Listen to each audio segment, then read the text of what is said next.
এদিকে তারেক রহমানকে সরাসরি চ্যালেঞ্জ করলেন শেখ হাসিনা। শেখ হাসিনার বক্তব্য শুনে একই কাণ্ড ঘটালেন প্রধানমন্ত্রী তারেক রহমান। খেলা শুরু হয়ে গেছে আওয়ামী লীগের। আওয়ামী লীগের ভাইরা, আল্লাহর কাছে লক্ষ কোটি শুকরিয়া আদায় করুন। আজ গ্রাম থেকে শহর, শহর থেকে বন্দর, বাংলাদেশের প্রত্যেকটা গ্রামে, প্রত্যেকটা অঞ্চলে শেখের বেটির জয়গান। Foreign correspondence club of India আয়োজিত সংবাদ সম্মেলন থেকে এলো এক বিস্ফোরক ঘোষণা। শেখ হাসিনা বললেন, আমি দেশে ফিরবই। প্রশ্ন হলো, দিল্লি থেকে শেখ হাসিনা আসলে কি বার্তা দিতে চাইলেন? বাংলাদেশের এখন প্রয়োজন আওয়ামী লীগের প্রত্যাবর্তন। শেখ হাসিনার লাইভ সংবাদ সম্মেলনে হঠাৎ যুক্ত হলেন তারেক রহমান। শেখ হাসিনার বক্তব্য মনোযোগ দিয়ে শুনলেন, তার প্রমাণ আপনাদেরকে আমি দিচ্ছি। শুধু তারেক রহমান নয়, অনেকেই সেই বক্তব্য শুনেছেন, তারও স্ক্রিনশট আমি আপনাদেরকে দেখাচ্ছি। দেখেন, সিদ্ধান্ত নিয়েছি, যাব তো যাবই, সরকার কি করবে সেটা সরকার ভাবুক। যখন শেখ হাসিনা নিজের মুখেই কথা বললেন, ফেরার কথাটা বললেন এবং তার কথাটা সবাই শুনে ফেললাম আমরা, বা উনি যখন এই সংবাদ সম্মেলন করছেন তখন আমরা তো দেখেছি যে মাননীয় প্রধানমন্ত্রী তারেক রহমান তিনিও যুক্ত হয়ে সংবাদ সম্মেলনটা দেখেছেন। এটা আমার কাছে খুব ভালো লেগেছে। দর্শক, নতুন একটা নিউজ আপনাকে স্বাগতম। প্রিয় দর্শক, বাংলাদেশের বর্তমান রাজনৈতিক প্রেক্ষাপট এবং পরিস্থিতির আলোকে আপনাদের সামনে কয়েকটা গুরুত্বপূর্ণ খবর নিয়ে হাজির হয়েছি, যার কিছুটা অংশ বিশেষ ইতিমধ্যেই ভিডিও শুরুতেই দেখেছেন। তো দর্শক, ভিডিও শুরুটা দেখেই কিন্তু বুঝতে পেরেছেন যে আজকের নিউজটা ঠিক কতটা গুরুত্বপূর্ণ হতে চলেছে। তাই বলবো, যারা ভিডিওটি অন করেছেন না টেনে সম্পূর্ণ নিউজটি মনোযোগ সহকারে দেখতে থাকুন, তাহলে আজকের মূল বিষয়টা বুঝতে পারবেন। তো দর্শক, আর কথা না বাড়িয়ে চলুন দেখে আসবো আজকে সেই কাঙ্ক্ষিত ভিডিওগুলো। তবে তার আগে বলবো, যারা এখনো চ্যানেলটি সাবস্ক্রাইব করেননি অবশ্যই চ্যানেলটি সাবস্ক্রাইব করে পাশে থাকা বেল আইকনটি ক্লিক করে দিন। আর যারা ইতিমধ্যেই চ্যানেলটি সাবস্ক্রাইব করে রেখেছেন তাদেরকে অসংখ্য ধন্যবাদ। তো চলুন দর্শক, ভিডিওটিতে একটি লাইক দিয়ে আমরা ধারাবাহিকভাবে সবগুলো ভিডিওর আলোচনা দেখে আসি। আওয়ামী লীগের ভাইরা, আল্লাহর কাছে লক্ষ কোটি শুকরিয়া আদায় করুন। আজ গ্রাম থেকে শহর, শহর থেকে বন্দর, বাংলাদেশের প্রত্যেকটা গ্রামে, প্রত্যেকটা অঞ্চলে শেখের বেটির জয়গান। তিনটা ছবি দেখাবো মাত্র, হাতে অনেকগুলো ছবি আসছে, এত দেখাইতে পারবো না। এই যে ছবিটা দেখেন, এটা একটা চায়ের দোকানের দৃশ্য, চা বিক্রি করে তার দোকানের টেলিভিশন। এই যে আরেকটা ছবি একটু দেখেন, এটাও চায়ের দোকানের দৃশ্য। এই দেখেন, এইটা আরেকটা ছবি, চায়ের দোকানের দৃশ্য। রাজধানী এবং গ্রামে তিনটা ছবি, তিন অঞ্চলের, তিন জেলা থেকে আমি পোস্ট করলাম। আরো একাধিক ছবি আছে, এত কিছু দিতে পারবো না। এখন প্রশ্ন, বাংলাদেশে তো কোনো স্যাটেলাইট টেলিভিশনে শেখের বেটির আজকের সাক্ষাৎকার প্রচার করে নাই, তাহলে চায়ের দোকানে টিভিতে কি কেন কিভাবে আসলো? মনে রাখবেন, দেশ আধুনিক হয়েছে। চায়ের দোকানের ওই টিভি চ্যানেলে আগের মতো ওই ডিশেল লাইনের উপর ভরসা আর সিডিবিসি আর চলে না। এখন ডিজিটাল, ইউটিউব, অনলাইনের মাধ্যমে তারা অনেক কিছুই দেখতে পায়, বিশ্ব সম্পর্কে জানতে পারে। মাথায় রাখবেন, জননেত্রী শেখ হাসিনা উড়ে এসে জুড়ে বসে আওয়ামী লীগের সভানেত্রী হয় নাই। তিনি আওয়ামী লীগের সভানেত্রী হওয়ার আগে তথা বাংলাদেশ জন্মের 5 বছর আগে তিনি ইডেন কলেজ ছাত্রলীগের প্যানেল থেকে ভিপি নির্বাচিত হয়েছিলেন। ঢাকা বিশ্ববিদ্যালয় রোকেয়া হল ছাত্রলীগের সাধারণ সম্পাদক নির্বাচিত হয়েছিলেন। শুধু যে বঙ্গবন্ধু কন্যা সেই পরিচয়ের উপর ভিত্তি করে তিনি আওয়ামী লীগের সভানেত্রী নির্বাচিত হন নাই। রাজনৈতিক চিন্তা, চেতনা, প্রজ্ঞা, মেধা তথা একজন সফল রাষ্ট্রনায়ক, একজন সফল রাজনীতিবিদ হওয়ার জন্য যা যা প্রয়োজন মহান রব্বুল আলামিন তার ভিতরে তার সবটাই দিয়েছেন। আওয়ামী লীগ তথা জননেত্রী শেখ হাসিনার যারা চিরশত্রু, তারা এটা স্বীকার করে যে শেখের বেটি নীলকণ্ঠ তিনি বিষ খাইয়া হজম করেন, তিনি আয়রন লেডি। আন্তর্জাতিক শীর্ষ 10 জন ক্ষমতাবান শক্তিশালী নেতার মধ্যে অন্যতম নির্বাচিত হয়েছিলেন। বঙ্গবন্ধুর ঘনিষ্ঠ সহচর সুনন্দু সেনগুপ্ত খালি খালি বলে নাই যে বাঘে ধরলে বাঘে ছাড়ে, কিন্তু শেখ হাসিনা ধরলে তারে ছাড়ে না। আপনি আপনার শত্রুকে যদি হুট করে মেরে ফেলেন, তাইলে তোমার মারার যে একটা তৃপ্তি ঢেউ, এটি পাইলেন না, ফিলিংস পাইলেন না।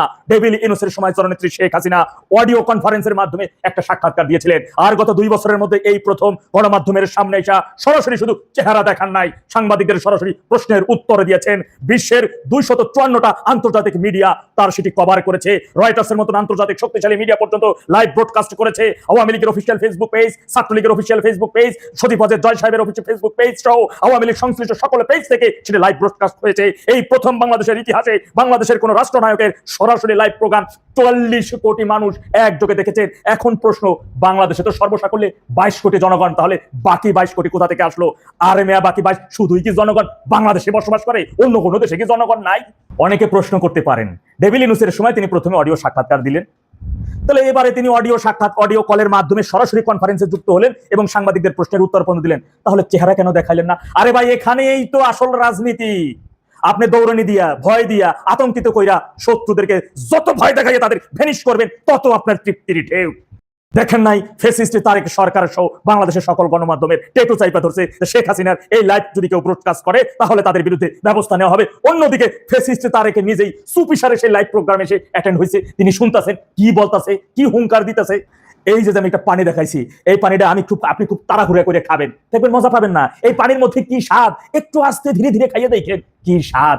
শত্রুরে ভয় দেখাইয়া ধাওয়াইয়া দৌড়ানি দিয়া আস্তে আস্তে করে ভ্যানিশ করে দেখেন তার মধ্যে একটা আলাদা কি মজা। শেখেরি বেটি শুধু চেহারা না দেখাইয়া আন্তর্জাতিক মিডিয়াতে সরাসরি একটা সাক্ষাৎকার দিয়েছেন। এতেই ফেসিস্ট তারেক সহ স্বাধীনতা বিরোধী রাজাকারের বাচ্চা জুলাই জঙ্গিদের একবারে ঘাম ছুটে গেছে। কোন দিক দিয়ে কি করবে না জানি কি হইয়া বসে, এই জন্য দিক বিদিক ছুটতেছিল। এতটুকু সাক্ষাৎকারে গ্রাম থেকে শহর, পাড়া থেকে মহল্লা, প্রত্যেকটা মানুষ কোথায় ইউটিউব আছে, কোথায় ফেসবুক আছে সেখানে যায়। যার কাছে স্মার্টফোন নাই, বাটন ফোন, তিনি চলে গেছেন দোকানে। কোন দোকানে অনলাইন আছে, ইন্টারনেট আছে, ইউটিউব চলে, এই শেখ হাসিনার সাক্ষাৎকার চলে। আমি খালি শুনুম, রেডিওর মতো শুনুম। মনে রাখবেন ৭১-এর ২৬শে মার্চ বঙ্গবন্ধুর শুধু অডিওর একটা ভাষণ, আজ থেকে বাংলাদেশ স্বাধীন। যত সময় তোমরা চূড়ান্ত স্বাধীনতা অর্জন করতে না পারবে তত সময় পর্যন্ত হানাদার বাহিনীদের বিরুদ্ধে জীবন প্রাণ দিয়ে লড়াই সংগ্রাম চালিয়ে যাবে। এই ডাকে দেশের ৭.৫ কোটি বাঙালি রাস্তায় ঝাঁপিয়ে পড়েছিল। আজকে তদ্রুপ ভাবে শেখেরি বেটির একটা অডিও কলের জনগণকে যেভাবে ফুটে উঠছে, জনগণের মধ্যে এখন শুধু জননেত্রী শেখ হাসিনারই জয়গান, আর এর মধ্যেই শুধু শত্রু পক্ষের ঘাম ছুটে গেছে। মহাপ্রলয় আসতে প্রস্তুত থাকেন। নভেম্বর হেডলাইন, ডিসেম্বর হবে ডেডলাইন। এমনকি ছেলেবেলা তার আগে অনেক কিছু ঘটে যাইতে পারে, সম্ভাবনা কিন্তু আছে। ভাইরা আমার, প্রস্তুত থাকতে হবে, লড়াই হবে, মহা লড়াই ইনশাল্লাহ। বাংলাদেশ সরকারের সমস্ত আপত্তি, কূটনৈতিক চাপ এবং কঠোর নিষেধাজ্ঞা সবকিছুকে পেছনে ফেলে নয়াদিল্লি থেকে সরাসরি সংবাদ সম্মেলন করলেন সাবেক প্রধানমন্ত্রী Sheikh Hasina. Foreign correspondence club of India আয়োজিত সংবাদ সম্মেলন থেকে এলো এক বিস্ফোরক ঘোষণা। শেখ হাসিনা বললেন, আমি দেশে ফিরবই। সময়সূচিও নির্ধারণ করে দিলেন বিজয়ের মাস ডিসেম্বরে। সংবাদ সম্মেলনে এক সাংবাদিকের প্রশ্নের জবাবে শেখ হাসিনা সরাসরি বর্তমান সরকারকে চ্যালেঞ্জ ছুড়ে দিলেন। তারেক রহমানের সরকারের পক্ষ থেকেও এলো তীব্র প্রতিক্রিয়া। পররাষ্ট্র মন্ত্রণালয় স্পষ্ট জানিয়ে দিল, এই বক্তব্য বাংলাদেশের সার্বভৌমত্বের ওপর আঘাত। প্রশ্ন হলো, দিল্লি থেকে শেখ হাসিনা আসলে কি বার্তা দিতে চাইলেন?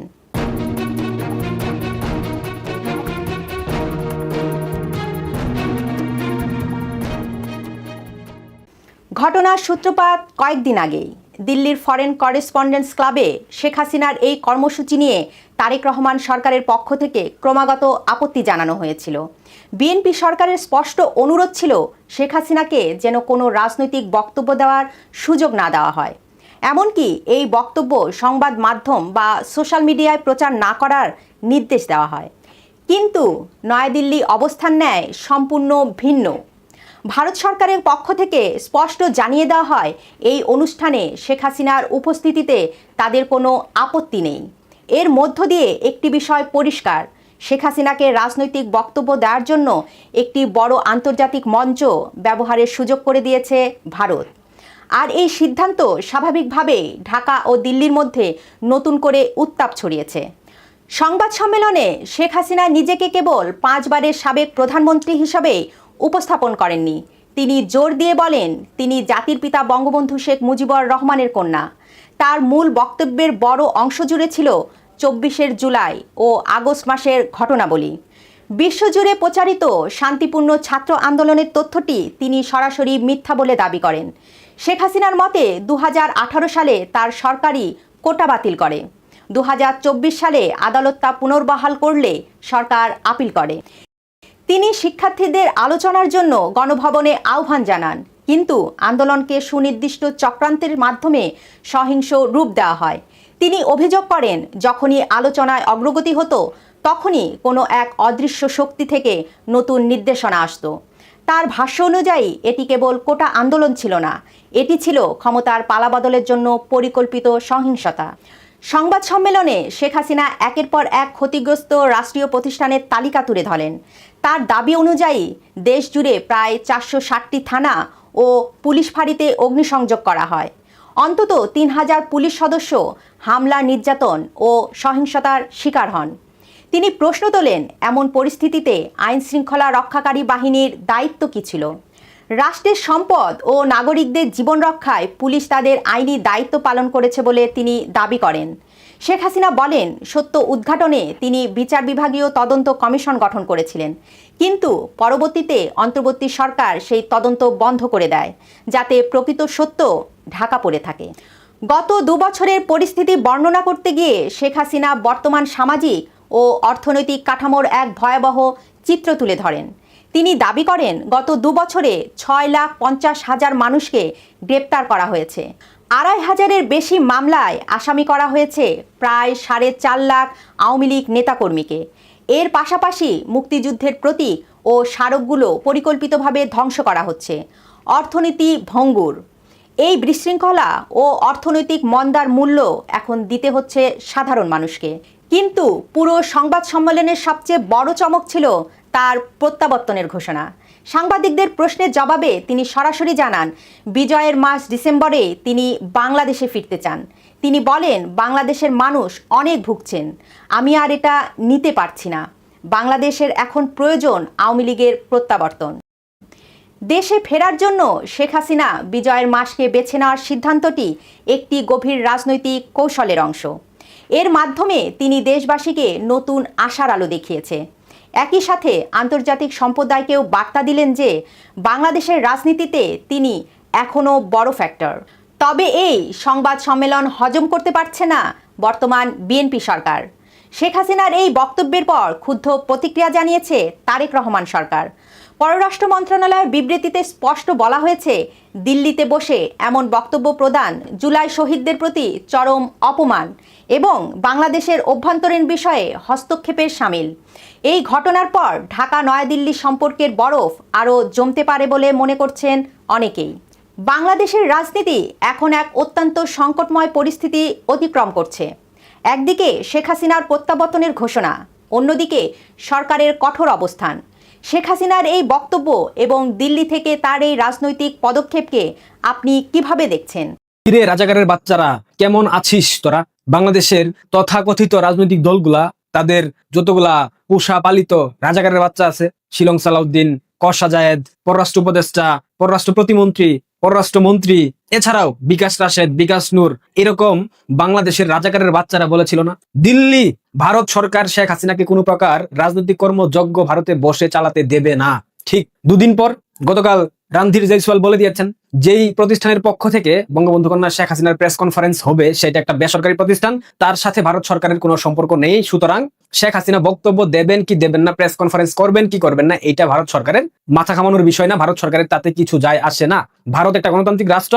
ভারতে বসে যে কেউ গণতান্ত্রিক ভাবে নিজের স্বাধীনতা নিজে অক্ষুণ্ণ রাখতে পারে, নিজের স্বাধীনতা অনুযায়ী যে কোনো কাজ নিজে করতে পারে। South Asian foreign correspondents club তার উদ্যোগে বঙ্গবন্ধু কন্যা শেখ হাসিনা ঠিকই লাইভে এসে বক্তব্য দিচ্ছেন।